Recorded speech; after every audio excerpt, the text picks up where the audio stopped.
And the next question, we are going to shift a little bit. The difference of stance, the width of your stance, and how do you incorporate these different options into your training? So this is actually not a big shift because the question now is how do you challenge your feet and your hips, right? And again, there's a big difference between challenging your shoulder and your hands and your feet and your hips. So your hips needs loading first. That means a loaded neutral hip with the glutes engaged is what we're looking for first. Then we can work on, or we need to consider two things. Which equipment favors that? And the second one is, what about stance width? So that means, what's the ultimate goal to thrive for? Okay, first things first. Let's start with the stance first. I'll go with Frank Sinatra here, which obviously meant the stance when he said, if you make it there, you make it anywhere. Which is, okay, if you can challenge and use your neutral hip with your glutes on in the widest stance possible, let's call it the sumo stance, it will work everywhere in between, right? But it's not working the other way around. So just because you can do like a narrow stance, Olympic lifting type squat, doesn't mean you can access your neutral hip and glutes once you're in a sumo stance. So again, from my perspective, being very careful about your attention and your time, which is the most valuable resource ever, is okay, what if we just train the wide stance and we'll transfer to wherever you need the stance within, right?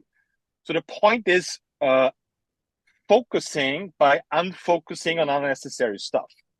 Wide stance, neutral hip, glutes on. This is what will bring the, let's call it, hip progress that you're looking for. Okay, so that means whenever we talk about stances, we always start with a sumo stance, right? Now, again, this depends on your hips and your feet and where you're starting from. This doesn't mean like the widest stance possible. This means the widest stance possible that makes sense for you. Let me explain. So if you go like super wide in a sumo stance, and once you're putting your hips back into a sumo, I'm sorry, in a box squat, and everything crumbles, that doesn't make any sense, right? So we have to work within a certain threshold where there's a little bit of bone displacement happening, that will teach your body to create tension. And that's why there's no easy answer for how much of what. It depends on where you're starting from, what you're lacking, and this is but we need a goal to thrive for. And this is the sumo stance with a neutral hip and your glutes on for whatever lower body exercise you're looking for.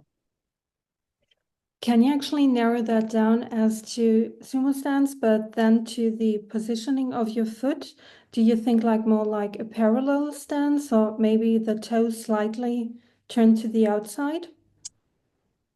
So again, the goal is feet straight forward, widest stance possible. That is the goal. That doesn't mean we're going to train everybody like this. Maybe you need a little bit of, let's call it, wiggle room in the beginning by turning your feet out a little bit, right? And leave them there. Whatever is necessary, because that's what we have to start with you, that's what we're going to do. The ultimate goal is feet straight forward, as wide as possible, neutral hips, glutes on, and move your hips wherever you want.